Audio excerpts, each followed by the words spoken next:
Hello friends, welcome to my channel. IBs को लेकर अब रोज नए खुलासे हो रहे हैं। जैसा कि हम सभी जानते हैं, उनकी एक नेबर रेडिट पे आई हैं। रेडिट अल्फा करके अपना चैनल वो यूट्यूब पे लाई हैं। इससे पहले वो रेडिट पे भी वीडियोस और जो भी उनको न्यूज़ होती थी वो डालती थी, लेकिन वहाँ पे उन्हें इतनी रीच नहीं थी, तो वो वाईटी पे उनके खुलासे को लेकर रोज नए वीडियो डाल रही हैं। उससे इतने इतने शॉकिंग खुलासे हो रहे हैं कि समझ में नहीं आ रहा है कि ये लोग किस हद तक गिरे हुए हैं, या फिर इनके जो फॉलोअर्स हैं, मैं तो उनके बारे में सोच रही हूँ उन बेचारों को कितना ज़्यादा एम्बैरेसिंग फील हो रहा होगा कि क्या हम इन्हें ही अपना आइडल मान के बैठे हुए थे। हम सब तो इनकी जो भी सच्चाई है 90% ब्लॉग्स के जरिए ही देख रहे थे, क्योंकि ये लोग अपने ब्लॉग्स के जरिए अपने आप को जो है एक्सपोज करते रहते हैं। चलिए बात करते हैं जो रेडिट लेडी के द्वारा नए नए खुलासे किए गए हैं।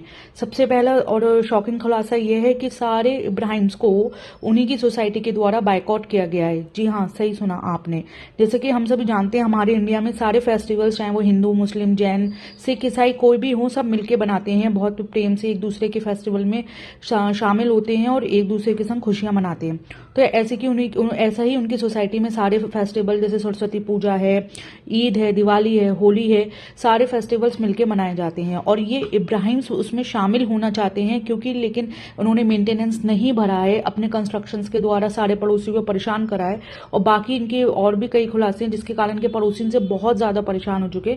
इस कारण इनको पूरी तरह बायकॉट कर दिया गया है। यानी कि ये अपनी सोसाइटी के किसी भी फंक्शन में जो है, इन्हें वहां पे मतलब आना ही इनका अलाउड नहीं है। कितनी बड़ी बात है ना। ये अपने ब्लॉग्स के जरिए शो करते हैं कि ये एक बहुत बड़ा आइडियल है, सोसाइटी पे बहुत बड़े इन्फ्लुएंसर हैं, और अपने खुद की सोसाइटी में जो इनके जहाँ पे ये रह रहे हैं वहाँ पे ये इन्हें बायकॉट किया गया है। अब ये जब हर फंक्शन में इनको बायकॉट कर दिया गया है, तो जनाब के द्वारा कोशिश करी गई है अपने सर्वेंट पिक्कू दादा को भेज करके कि भाई जो है वो आप सुलह कर लीजिए और प्लीज हमें भी आना अलाउड करिए, हम जो भी गलती हुई है हम उसकी माफी मांग लेंगे। एक उनका सबसे बड़ा खुलासा ये भी हम मान सकते हैं, क्योंकि इनके ब्लॉग्स के जरिए दिखता है कि सोसाइटी में कोई भी इन्हें जो है वो सीरियसली नहीं लेता है, या फिर इनके कोई आसपास में ज्यादा बनी हुई नहीं है। दूसरा, उन्होंने जो शॉकिंग खुलासा करा है कि जो सनी है, यानी कि हमारे गुटकू किंग, वो जो है बहुत ज़्यादा रैश ड्राइविंग करते हैं। और हम सभी जानते हैं सोसाइटी में बच्चे खेल रहे होते हैं, कुछ लोग वॉक कर रहे होते हैं, अपने जो सोसाइटी के अंदर है, हर किसी को तमीज़ होती है कि एक वो नॉर्मल डिसेंस ड्राइविंग करते हैं, लेकिन वो 100 की स्पीड से ऊपर ड्राइविंग करते हुए आते हैं। इस कारण लोग जो है बहुत ज़्यादा कहना चाहिए डर का माहौल बना होता है। दूसरा, वो 2:30 बजे जो है अपने आवारा दोस्तों के संग में ड्रिंक करके आ रहा होता है, जिससे कि उन्होंने कहा है कि हमें बहुत ज़्यादा अनकंफर्टेबल फील होता है। और स्पेशली फीमेल्स को जो है वो वहाँ पे कहना चाहिए अपने घर के सराउंडिंग ही वो बेचारी वॉक करने के लिए या फ्रीली घूमने के लिए बहुत ज़्यादा अनकंफर्टेबल और अनसेफ फील करती हैं। तो फिर जाहिर सी बात है, हम सब भी अगर इस तरह के माहौल में रहेंगे जहाँ आसपास हमारे कोई ड्रंकन मैन घूम रहा हो या फिर कई सारे आवारा लोग घूम रहे हो, तो फिर एज अ फीमेल हम लोग कंफर्टेबल नहीं फील करेंगे। और एक कहना चाहिए कि सिविलाइज पर्सन होने के नाते हमें इतनी भाई हम अगर ड्रिंकिंग करनी भी है तो आप अपने घर में रहिए। ये तो ना कि आप बाहर बैठ के जो छिछोरेगिरी करते रहोगे या फिर विस्लिंग वगैरह बजाओगे। तो एक दूसरा खुलासा उनके द्वारा ये किया गया, ये भी काफी हद तक सही मालूम होता है। उसके अलावा जो इन्होंने तीसरा सबसे बड़ा खुलासा करा, और कहनी नेक्स्ट वीडियो में वो विद प्रूफ्स आएंगे इस पे, कि जो ये मैडम की बीमारी है वो एक पूरी सोची समझी स्क्रिप्ट है। ये लोग बाकायदा बैठकर पूरे इनके जो मैनेजर हैं चारती, उसके टीम में कई सारे लोग हैं, उनके संग मिलकर पूरी स्क्रिप्ट फाइनल करते हैं कि आज के ब्लॉग में हम उसके ब्लॉग में 1 बाय 1 ये दिखाएंगे, ऐसे मिलेंगे, वो ऐसे सलाम करेंगी, वो ऐसे इस चीज को जो है पोर्ट्रे किया जाएगा और इस पे ऐसे व्यूज आएंगे। तो पूरी स्क्रिप्ट बाकायदा फाइनल होती है। उस स्क्रिप्ट के तहत ही मैडम की बीमारी दिखाई गई है। और इसका सबसे बड़ा सबूत यह है कि जिस तरह की बीमारी है उसमें स्मोकिंग तो बिल्कुल अलाउड नहीं है। और हम सभी जानते हैं कि मैडम स्मोकिंग करती हैं, लेकिन जब इस तरह की बीमारी है तो हर कोई स्मोकिंग छोड़ देता है। लेकिन मैडम 3-4 दिन पहले ही स्मोकिंग अपने सोसाइटी कंपाउंड में करते हुए घूम रही थी। और न केवल उन्होंने स्मोकिंग करी बिल्कुल, बल्कि अनसिविलाइज्ड होते हुए उन्होंने अपने स्मोकिंग करने के बाद में जलती हुई सिगरेट एक प्रेग्नेंट लेडी के दुपट्टे पर फेंक दी। जी हाँ, आप सोचिए कि मैडम तक किस हद तक अनसिविलाइज्ड और कहना चाहिए बिल्कुल भी केयरफुल नहीं है, इस तरह की हरकतें वो करती हैं। और इनकी बीमारी तो अब तो मुझे भी लग रहा है कि बहुत बड़ा डाउट है कि इनकी ये पूरी स्क्रिप्ट तय हुई है जिससे व्यूज़ भी आ जाएं। और हम देख सकते हैं कि जनाब के जो पहले 5 लाख 6 लाख बड़े मुश्किल से जा रहे थे, अब बड़े आराम से एक दिन के अंदर ही 1 मिलियन क्रॉस कर जा रहे हैं। इससे इनके व्यूज़ भी बढ़ रहे हैं, सिंपैथी भी मिल रही है और इनका कंटेंट का कंटेंट बन जा रहा है। तो मैडम की बीमारी बहुत बड़ी एक कहना चाहिए स्क्रिप्ट है, इसमें कुछ भी सच्चाई नहीं है। और बाकी वो कह रही नेक्स्ट ब्लॉग में अपने वो प्रूफ्स के कोई और उनके संग होंगे, वो विद प्रूफ्स आएंगी।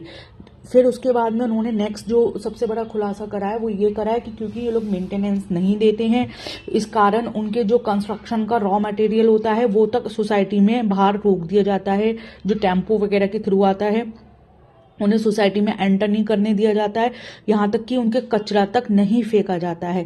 ये लोग कितने अनहाइजीनिक है वो तो अपने ब्लॉग्स के जरिए खुद ही ये लोग एक्सपोज होते रहते हैं। गंदा यूज्ड डायपर जो है वो इनके जमीन पे पड़ा रहता है, वहीं पे जमीन पे बैठ के ये लोग खाना पीना बोलते हुए भी अजीब लगा कितने अनहाइजीनिक लोग हैं। वैसे ही इनके यूज डायपर, सैनिटरी पैड्स और नॉन वेज का और बाकी सारा एक्स्ट्रा कूड़ा जो होता है वो बाहर 4-4 दिन तक सड़ता रहता है। आसपास उसकी जो है वो फॉल स्मेल फैलती है जिससे पड़ोसी भी परेशान होते हैं। और क्योंकि इन्होंने मेंटेनेंस नहीं भरा इस कारण इनका कूड़ा नहीं उठता है, तो इनके अनहाइजीनिक होने का भी ये बहुत बड़ा प्रूफ है। और ये सब हम सभी इनके ब्लॉग्स के जरिए कई बार देख भी चुके हैं। लेकिन जो सबसे ज्यादा कहना चाहिए बड़ा एलिगेशन है और जो हार्ड टू बिलीव लग रहा है वो है मॉलेस्टेशन एंड ईव टीचिंग का। जी हाँ, जो इतने बड़े इन्फ्लुएंसर बनते हैं, जन्नती बनते हैं, अपने खुद को ही सर्टिफिकेट देते रहते हैं बहुत बड़ा महान इंसान होने का, उनके लिए उनके खुद के पड़ोसी ने वीडियो बना के ये खुलासा करा है कि ना केवल फनी बल्कि जनाब और पिहान तक जो है वो जो सोसाइटी की छोटी लड़कियां हैं उन्हें बैड टच करते हैं इंटेंशनली या अनइंटेंशनली, और इसमें फनी सबसे ज्यादा है।